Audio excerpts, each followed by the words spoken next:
So Peter was kept in prison, but the church was earnestly praying to God for him. By the way, what a great sentence. Peter was in prison, but the church was praying. I don't know what the prisons are that are distributed around this sanctuary and our community.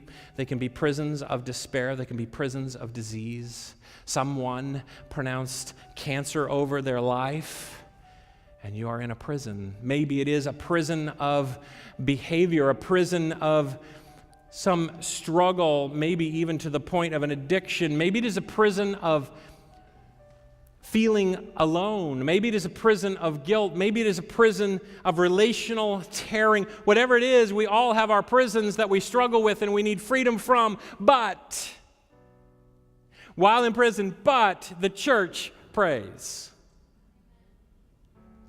This is a theme common to our struggle and our search and our study in the book of Acts, is it not? While imprisoned, the church prays.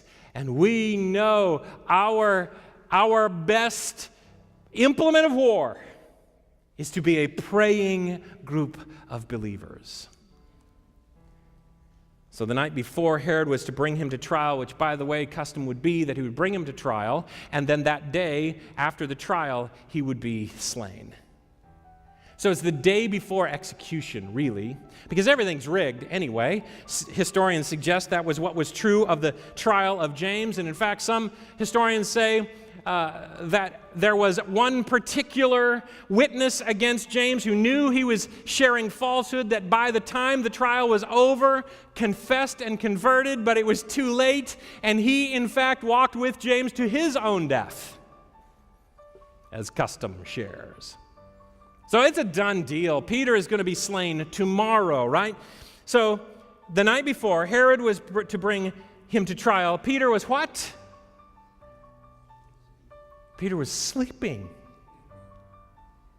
And we're not talking about fitful sleep. We're not talking about tossing and turning. This isn't just a description of where he was in bed. By the way, he's chained one on each side to a guard who will sense any motion, any movement. No, Peter is sound asleep. How do we know? Because an angel is going to come and show up with bright light, and he's going to actually kind of have to hit him in the side to get him awake enough to stand up, and he will dress himself and put his sandals on. The chains will have fallen from his arms, and he will walk with the angel through automatically opening gates out into the street and walk some block or so down the street, and the angel will disappear, and he will be standing there kind of going, what is going on? Oh, that we could have the peace of heart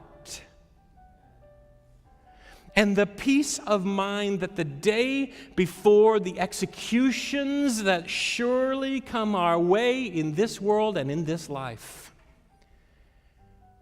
that we'd sleep sound as a baby,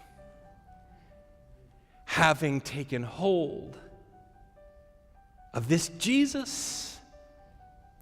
For when the Son sets you free, you are truly free. Hi, I'm Dave Ferguson. I'm the pastor of the Collegedale Church here on the campus of Southern Adventist University. You know, it seems to me this world is a mess, more than ever. And in the midst of it, the questions that are boiling up, we wonder, does Jesus have anything relevant to say about the problem in my life, the difficulty you're struggling with? I think he does.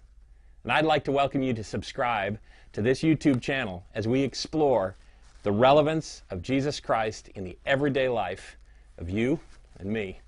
So subscribe. Click the button.